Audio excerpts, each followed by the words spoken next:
Welcome to this lecture on principles of ecology. Today, we are going to explore a fascinating and essential concept called resource partitioning. If you have ever wondered how millions of different species manage to share our planet without completely destroying each other in a constant battle for food and space, you are in the right place. We will build our understanding from the ground up, looking at the intuition, the formal rules, and even the mathematics behind how nature maintains its incredible balance. Let us start with a simple analogy to understand why this concept matters. Imagine you and your sibling share a single bedroom and both love playing video games on the same television. If you both try to play different games at the exact same time, a massive argument will inevitably break out because you are fighting over a limited resource. However, if you agree that you get the TV in the morning and your sibling gets it in the evening, you can both enjoy your games peacefully. In the natural world, animals and plants face this exact same problem when they need the same food or physical space. Instead of fighting to the death, they often divide the resources up by time, space, or diet. This brilliant natural compromise is what ecologists call resource partitioning. Now that we understand the basic idea of sharing, let us look at the formal ecological rule that forces this behavior. It is called the competitive exclusion principle. This principle states that two species competing for the exact same limited resource cannot coexist permanently. Why? Because in nature, no two species are exactly equal. One species will always be slightly faster, stronger, or more efficient at gathering that resource. Over time, this slight advantage allows the winner to outcompete and eventually eliminate the other species entirely. To avoid this deadly outcome, species are forced to adapt. They must find a way to stop competing directly, or they will face extinction. This is the driving force behind resource partitioning. Since direct competition leads to extinction, how do species survive? They do this by altering their ecological niche. Think of a niche as a species' specific profession and address in the environment. To survive, species shift their behaviors to reduce the overlap in their daily needs. For instance, a predator might start hunting at night instead of during the day, or a bird might evolve to eat smaller seeds instead of large ones. Over thousands of years, these behavioral shifts become permanent evolutionary traits. By changing their niche, they avoid the deadly consequences of the competitive exclusion principle, allowing multiple competing species to live side by side in harmony. Understanding how species adapt their niches brings us to a crucial question. Why is this so important for the planet? Resource partitioning is the fundamental reason Earth can support such an incredible diversity of life. Without it, every ecosystem would be dominated by just a few aggressive winner species, while all others would go extinct.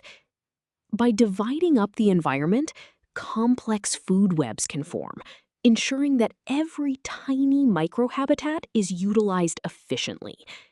If we did not have this mechanism, our planet's biodiversity would be drastically lower. Ecosystems would become highly unstable, fragile, and incredibly prone to total collapse. To truly grasp how this works, we must look at the mathematics of competition using the Lotka-Volterra model. This equation predicts whether two species will coexist or if one will drive the other to extinction. Let us break down the symbols. N1 and N2 represent the population sizes of species 1 and species 2. K1 is the carrying capacity, which is the maximum number of individuals the environment can support. The most critical variable here is alpha, the competition coefficient.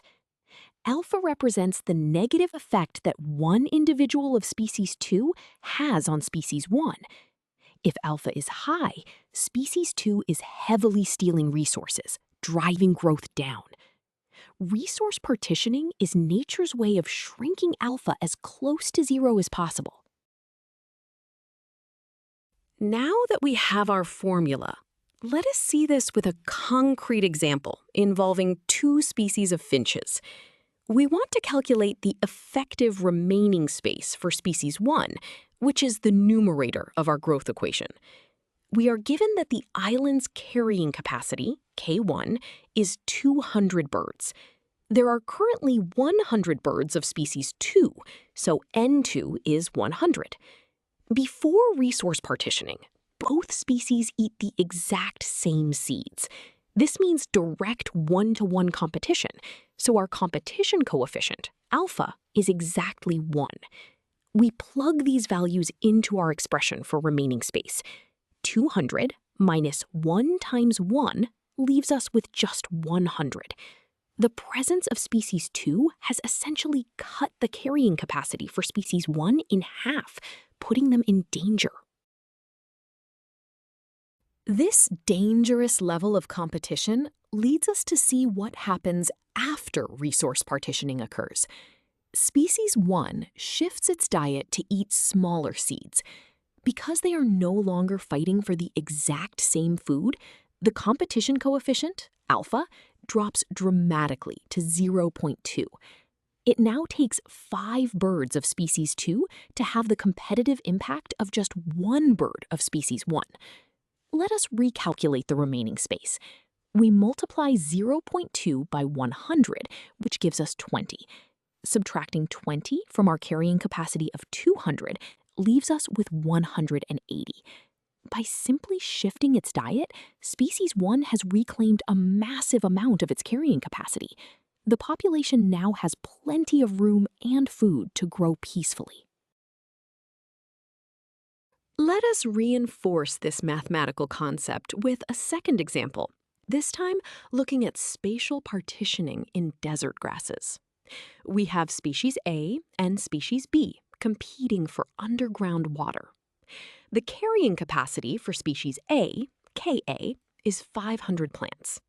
There are 400 plants of species B, so Nb is 400. Initially, both plants have shallow roots and fight for the exact same water layer. This results in a very high competition coefficient, alpha, of 0.9. We calculate the available space by multiplying 0.9 by 400, which is 360. Subtracting this from 500 leaves species A with only enough water to support 140 more plants. This intense competition puts species A at a severe risk of local extinction. To escape this severe disadvantage, we now calculate the situation after spatial resource partitioning has evolved. Species A grows deep taproots to access a completely different water table deep underground. Because species B's shallow roots barely affect it anymore, the competition coefficient, alpha, plummets to 0.1. The two species are effectively ignoring each other underground. We recalculate the available space using our new alpha. 0.1 times 400 is 40. Subtracting 40 from 500 gives us 460. With the new deep root system, species A has enough water to support 460 plants, a massive increase from the original 140.